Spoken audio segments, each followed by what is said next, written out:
नमस्कार, मैं उमेश कुमार आप लोगों का ओमेगा जी क्लासेज में स्वागत करता हूं।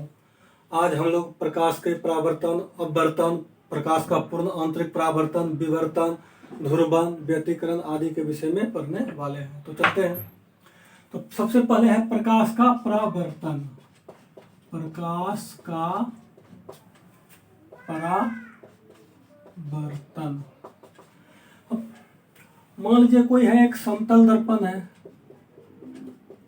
अब समतल दर्पण क्या है? जिसका परावर्तक सतह क्या हो, समतल हो, उसे समतल दर्पण कहा जाता है। तो एक है समतल दर्पण पे प्रकाश पड़ा, तो आने वाली किरण, मान लीजिए सूरज है, सूरज से आने वाली किरण को आपतित किरण कहा जाता है। आने वाली किरण को आपतित किरण। यहाँ पढ़ने के बाद यह लौट गया, तो लौटने वाली किरण को परावर्तित किरण कहा जाता है। क्या हुआ? आने वाली किरण को आपतित किरण और लौटने वाली किरण को परावर्तित किरण कहा जाता है। अब इसके बीच में एक अभिलंब डाल देते हैं। एक अभिलंब डाल दिए। अब अभिलंब डाल दिए तो ये क्या हुआ? एक आपतित किरण और अभिलंब के बीच के कोण को आपतन कोण कहा जाता है। आपतन कोण। आपतित किरण और अभिलंब के बीच के कोण को आपतन कोण कहा जाता है। और परावर्तित किरण और अभिलंब के बीच के कोण को परावर्तन कोण कहा जाता है। तो प्रकाश के परावर्तन का दो नियम है। तो पहला नियम क्या है? आपतन कोण और परावर्तन कोण बराबर होता है। पहला नियम हुआ आपतन कोण और परावर्तन कोण बराबर होता है। यदि है आपतन कोण 45 डिग्री है तो परावर्तन कोण का मान भी 45 डिग्री ही होगा। तो पहला क्या हुआ? आपतन कोण परावर्तन कोण के बराबर होता है। ये यदि 50 डिग्री है तो परावर्तन कोण भी 50 डिग्री ही होगा। दूसरा क्या नियम होता है?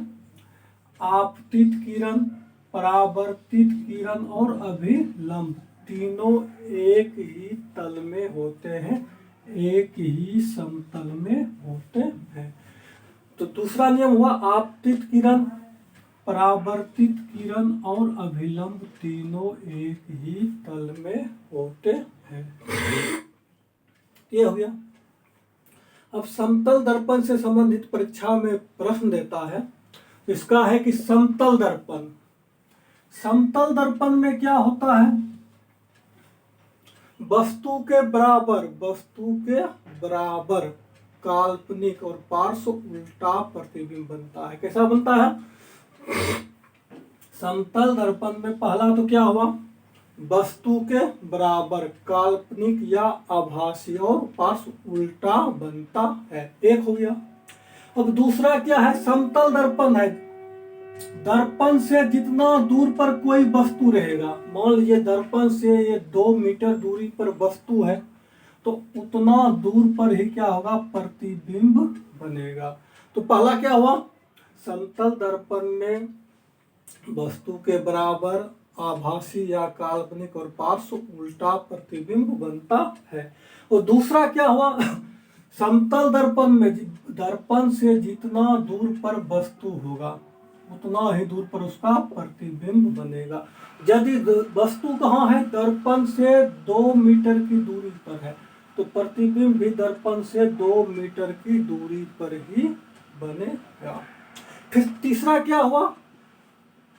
समतल दर्पण में किसी वस्तु का पूरा प्रतिबिंब देखने के लिए परीक्षा में देता है। समतल दर्पण में किसी वस्तु का पूरा प्रतिबिंब देखने के लिए दर्पण की लंबाई वस्तु की लंबाई की आधी होनी चाहिए। दर्पण की लंबाई कितनी होनी चाहिए? वस्तु की लंबाई की आधी। यदि कोई वस्तु है, मान लीजिए 2 मीटर का है, 2 मीटर का है, तो पूरा देखने के लिए, उसको पूरा देखने के लिए क्या होना चाहिए? इसकी आधी, मतलब दर्पण की लंबाई 1 मीटर होनी चाहिए। तो क्या हुआ? समतल दर्पण में किसी वस्तु का पूरा प्रतिबिंब देखने के लिए दर्पण की लंबाई वस्तु की लंबाई की आधी होनी चाहिए। 1 2 3 हो गया। अब फिर क्या है, यदि कोई वस्तु है इधर दर्पण की ओर भी वेग से चलता है, कोई वस्तु दर्पण की ओर भी वेग से चलता है, तो प्रतिबिंब इधर से, जैसे ये है इधर से भी वेग से चल रहा है, तो प्रतिबिंब जो है इधर से 2 भी वेग से आती हुई प्रतीत होगी। अर्थात क्या हुआ, किसी वस्तु को हम भी वेग से दर्पण की ओर चला रहे हैं, तो वह क्या होगा, दुगुना स्पीड से क्या होगा, वस्तु का प्रतिबिंब जो है दोगुना स्पीड से दर्पण की ओर आती हुई दिखाई देगी। दोगुना मतलब 2 भी, यदि है इसका है कि 4 मीटर है प्रति सेकंड, तो इधर से कितना हो जाएगा इसका दोगुना, 8 मीटर प्रति सेकंड की स्पीड से आती हुई दिखाई देगी। कहने का मतलब क्या हुआ, यदि किसी वस्तु को हम भी वेग से दर्पण की ओर गति कराते हैं, तो ये कैसा दिखेगा प्रतिबिंब, 2 भी वेग से दिखेगा, आती हुई प्रतीत होगा। फिर 5वां क्या हुआ, यदि है यहाँ दर्पण है, दर्पण को यदि थीटा से घुमाएंगे, मान लीजिए ये है दर्पण है, इसको थीटा से घुमाएंगे, तो यह क्या होगा, प्रतिबिंब 2 थीटा से घूमती हुई मालूम होगी, प्रतिबिंब 2 थीटा से घूमती हुई मालूम होगी। अर्थात क्या हुआ, यदि किसी दर्पण को हम 45 डिग्री से घुमाते हैं, दर्पण को हम 45 डिग्री से घुमाते हैं, तो इसका प्रतिबिंब क्या होगा, 90 डिग्री से घूमता हुआ प्रतीत होगा, 90 डिग्री से घूमेगा, दोगुना से घूमेगा। तो दर्पण का क्या हुआ, पहला एक तो हो गया बराबर बनता है, आभासी या काल्पनिक बनता है, और पार्श्व उल्टा बनता है। दूसरा है जितना दूरी पर वस्तु रहेगा उतना ही दूरी पर प्रतिबिंब बनेगा। फिर क्या हुआ, तीसरा में यदि भी वेग से इधर जा रहा है, तो उधर से 2 भी वेग से आते हुए मालूम होगा, इसको थीटा से घुमाएंगे तो उसका प्रतिबिंब 2 थीटा मतलब दोगुना से घूमता हुआ दिखाई देगा। और है किसी वस्तु का पूरा प्रतिबिंब देखने के लिए दर्पण की लंबाई वस्तु की लंबाई की आधी होनी चाहिए। ये हो गया।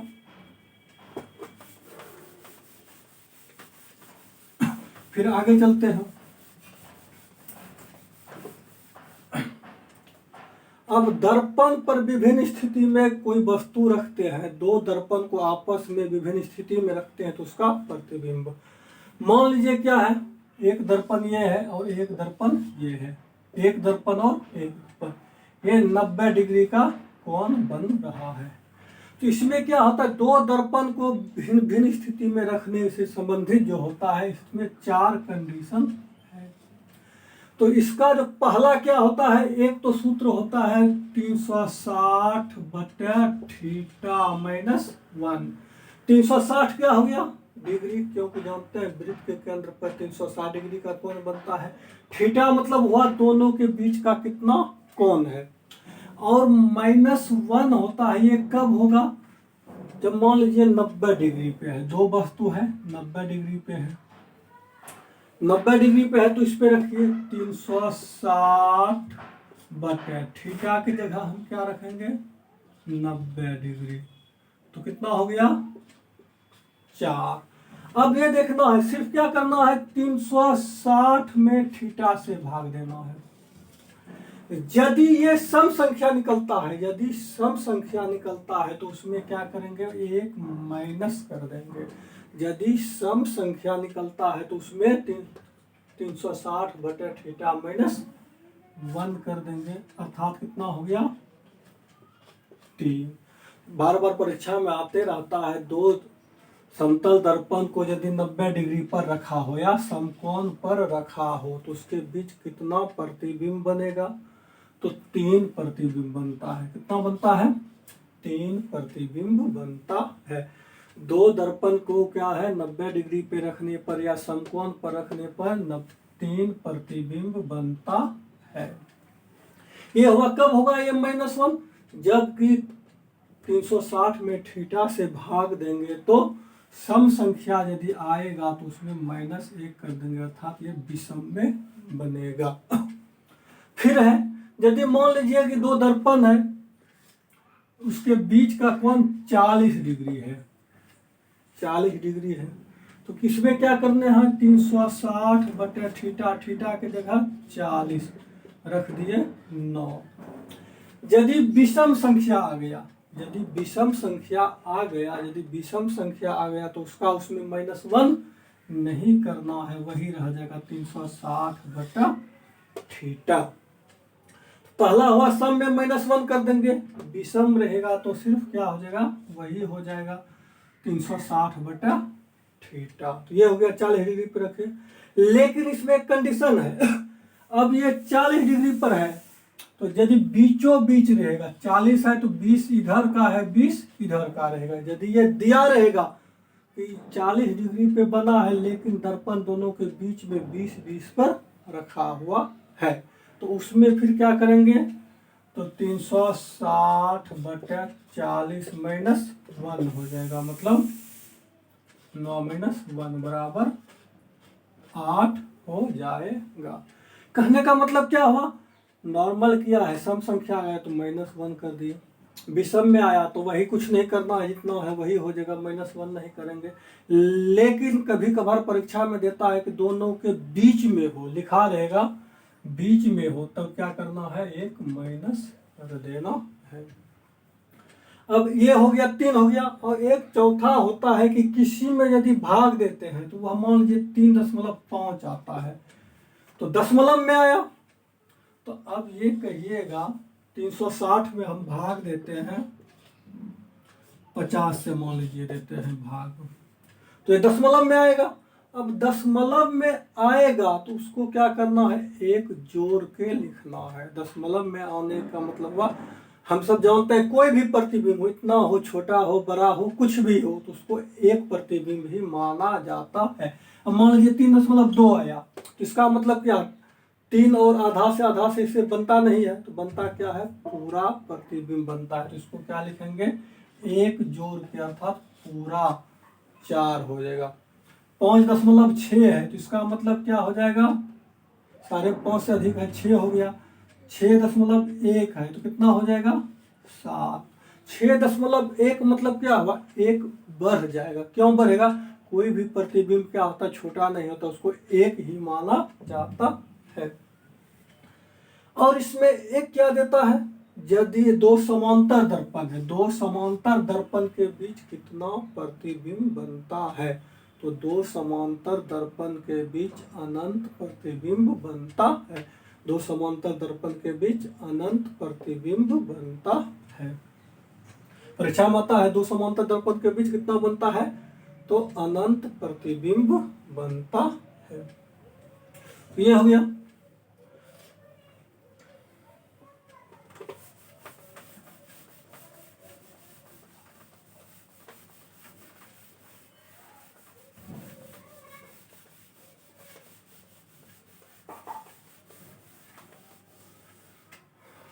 अब है प्रकाश का अपवर्तन। तो पिछले वीडियो में हम सब पढ़े थे कि प्रकाश का विभिन्न माध्यम में भिन्न भिन्न चाल होती है। सबसे अधिक चाल निर्वात में होती है, उसके बाद सब माध्यम में अलग अलग होती है। पानी में अलग होता है, तो ठोस में अलग होता है, वायु में अलग अलग होता है। तो भिन्न भिन्न माध्यम में प्रकाश की चाल अलग अलग होती है। तो वही है, ऐसे चल जाते हैं। मान लीजिए क्या है, इधर हवा हो गया और इधर पानी हो गया। तो अब क्या होता है, जहां घनत्व तो अधिक है, जो अधिक घना है, इसको याद रखना, जो माध्यम अधिक घना है उसमें प्रकाश की चाल कम होती है, और जो माध्यम जो कम घना है उसमें प्रकाश की चाल अधिक होती है। और जो माध्यम, क्या बता रहे थे, अधिक घना माध्यम में प्रकाश की चाल कम होती है, और कम घना माध्यम में प्रकाश की चाल अधिक होती है। तो पानी और वायु है, तो पानी का घनत्व तो क्या है, वायु की अपेक्षा अधिक है, वायु का घनत्व पानी की अपेक्षा कम है। तो यही हुआ। तो प्रकाश का अपवर्तन है, कोई प्रकाश की किरण सीधा तो आ जाएगा, जैसे टेढ़ा आए, मान लीजिए एक अभिलंब दिया हुआ है। जब प्रकाश की किरण एक माध्यम से दूसरे माध्यम में जाती है, जब प्रकाश की किरण, मान लीजिए प्रकाश है, हवा से वायु में पानी में आ रही है, जब प्रकाश की किरण एक माध्यम से दूसरे माध्यम में जाती है, वो अपने पथ से मुड़ जाती है। जाना चाहिए था इसको सीधा, सीधा जाना चाहिए था, लेकिन यह नहीं जाके क्या हो जाता है, अपने पथ से विचलित हो जाती है, मुड़ जाती है। यही जो मुड़ने की घटना है उसे प्रकाश का अपवर्तन कहा जाता है। प्रकाश का वर्तन क्या हुआ, जब प्रकाश की किरण एक माध्यम से दूसरे माध्यम में जाती है, हवा है, तो यह क्या होता है, जब प्रकाश की किरण एक माध्यम से दूसरे माध्यम में जाती है, जाना चाहिए सीधा, तो वह अपने पथ से विचलित हो जाती है, मुड़ जाती है, जिसे क्या कहा जाता है, प्रकाश का अपवर्तन कहा जाता है, प्रकाश का अपवर्तन। तो अब इसमें क्या होता है, यदि प्रकाश सर क्या हो, विरल माध्यम से सघन माध्यम में जाती है, यदि प्रकाश विरल माध्यम से सघन माध्यम में जाती है तो वह अभिलंब की ओर मुड़ जाती है। किधर मुड़ जाती है, अभिलंब की ओर। अभिलंब मतलब क्या हुआ, जाना चाहिए था इससे, हवा है विरल, इधर है सघन। जब प्रकाश की किरण विरल माध्यम से सघन माध्यम में जाती है तो यह अभिलंब की ओर मुड़ जाती है। और वही है, जब क्या हुआ, प्रकाश की किरण, ये पानी है और ये हवा है, इसमें क्या होता है, यदि पानी क्या है, हवा का अपेक्षा घना है, सघन माध्यम से विरल माध्यम में जाती है तो यह क्या होता है, अभिलंब से दूर आ जाता, जाना चाहिए था सीधे, लेकिन क्या होता है, यह अभिलंब से दूर हो जाती है। तो परीक्षा में कंफ्यूजन होता है कि किसमें दूर होता है तो किसमें नजदीक होता है। इसको याद करने का क्या है, अब देखिए, सघन मतलब घना, जो घना है मतलब सटा सटा हुआ है, अनु क्या है, सटा सटा। जब है कि विरल से सघन में जाएगा तो घना है, घना है तो इसका मतलब वह क्या हो जाएगा, अभिलंब के नजदीक आ जाएगा।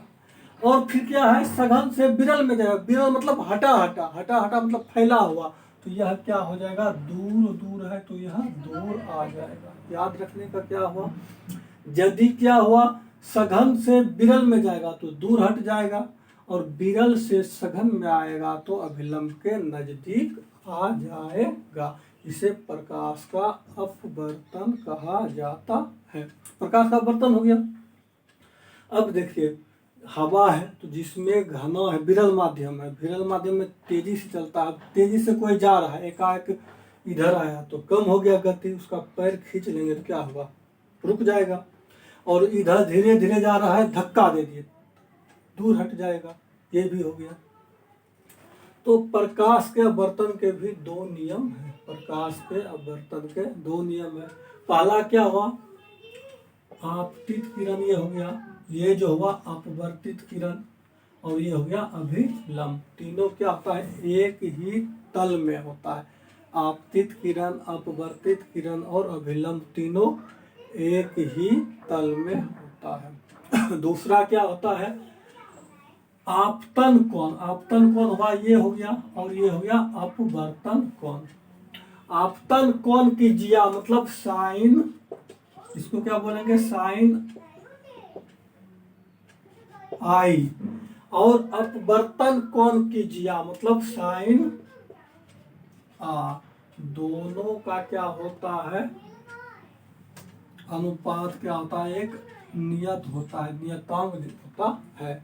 आपतन कोण की जिया और अपवर्तन कोण की जिया का अनुपात क्या होता है, नियतांक होता है, जिसे म्यू से सूचित किया जाता है। नियतांक होता है जिसे म्यू से सूचित किया जाता है। तो पहला क्या हुआ, आपतित किरण, अपवर्तित किरण और अभिलंब तीनों एक ही समतल में है। दूसरा क्या हुआ, आपतन कोण की जिया और अपवर्तन कोण की जिया का अनुपात क्या होता है, नियतांक होता है, नियतांक होता है। इसे स्नेल का नियम भी कहा जाता है, इसे स्नेल का नियम। स्नेल का नियम क्या हुआ, आपतन कोण की जिया अर्थात साइन आई और अपवर्तन कोण की जिया अर्थात साइन आर, उसका मान क्या होता है, नियत होता है, म्यू से सूचित किया जाता है, या इसे अपवर्तनांक भी कहा जाता है। पहले माध्यम का दूसरे माध्यम की अपेक्षा सापेक्ष अपवर्तनांक कहा जाता है। साइन आई बटा साइन आर, मान लीजिए ये है 40 डिग्री है और ये 50 डिग्री, साइन 40 बटा साइन 50 बराबर क्या होगा, नियतांक होता है। अब परीक्षा में देता है प्रकाश के अपवर्तन के क्या क्या उदाहरण हैं। प्रकाश के अपवर्तन, पहला तो है कि रात में तारा टिमटिमाता है, तारा प्रकाश के अपवर्तन के कारण टिमटिमाता है, तारा प्रकाश के अपवर्तन के कारण टिमटिमाता है। ये हुआ क्योंकि तारा जब वहां से चलता है, तारा से प्रकाश चलता है तो विभिन्न माध्यम में आता है, किसी में टेढ़ा हुआ, फिर इधर हुआ, फिर इधर हुआ, इससे क्या होता है, तारे का टिमटिमाना प्रकाश के अपवर्तन का उदाहरण है। दूसरा क्या हुआ, एक तो हुआ तारों का टिमटिमाना, दूसरा होता है यदि पानी में कोई छड़ रखा हुआ, पानी में कोई छड़ रखा हुआ है, जैसे पानी है तो इसमें क्या होता है, छड़ जैसे सीधा होना चाहिए तो टेढ़ा दिखता है, क्या दिखता है, पानी में रखा हुआ छड़ क्या होता है, टेढ़ा दिखता है प्रकाश के अपवर्तन के कारण। क्यों होता है, क्योंकि यहाँ होता है प्रकाश सीधा नहीं जाके मुड़ जाता है, इसलिए क्या होता है, टेढ़ा दिखता है। पानी में रखा हुआ सिक्का क्या होता है, वास्तविक स्थिति से थोड़ा ऊपर उठा हुआ दिखता है, वास्तविक स्थिति से थोड़ा ऊपर उठा हुआ दिखता है। तो प्रकाश का क्या हो गया, एक तो टेढ़ा हो गया और थोड़ा ऊपर। एक मछली जो तैरती है वास्तविक स्थिति से, मछली जैसे तैर रही है यहाँ, लेकिन दिखेगा कहाँ, यहाँ दिखता है, मछली है मान लीजिए, दिखता कहाँ है, यहाँ दिखता है।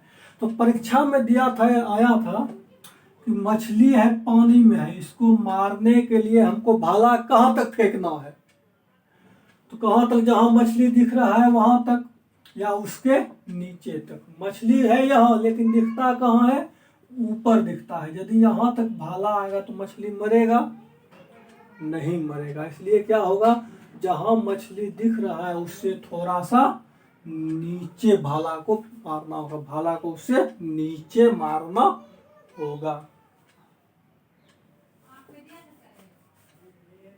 ये हो गया। अब क्या होता है, सूर्योदय और सूर्यास्त, जिस समय सूर्योदय होता है, उगता है, उसके थोड़ा पहले ही क्या होता है, लाल दिखने लगता है, क्या होता है, लाल दिखने लगता है आकाश, और सूर्य डूबने के बाद भी क्या होता है, थोड़ा सा लाल ही दिखता है। तो किसके कारण, प्रकाश के अपवर्तन के कारण ऐसा होता है। प्रकाश के अपवर्तन के कारण क्या हो गया, एक तो है कि टेढ़ा दिखता है, सिक्का ऊपर दिखता है, मछली भी ऊपर दिखता है, तारा टिमटिमाता है, और क्या होता है, सूर्यास्त और सूर्योदय के पहले एवं बाद में क्या होता है, आकाश का रंग लाल दिखता है। क्यों, प्रकाश के अपवर्तन के कारण। उम्मीद करता हूँ वीडियो पसंद आया होगा। धन्यवाद।